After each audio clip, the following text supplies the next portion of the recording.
This is the Devil's Mudslide, and you see we got a bottle of 151 there, so you know this is potent. Okay, ice in our glass, homeboy. Come behind up with some vodka. Okay, regular drink, big deal. Frangelico, hazelnut liqueur. Okay, so what?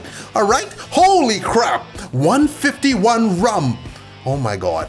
All right. Stop. Oh my Lord, that's a lot of 151.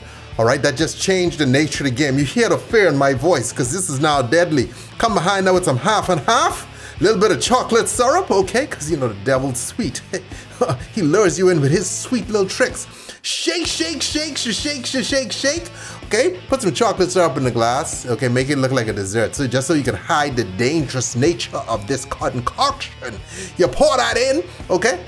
Put a little chocolate on the side so that you could trick them into believing it. And there you have it. Jennifer Destroyer created this drink. That's her name. Devil's Mudslide.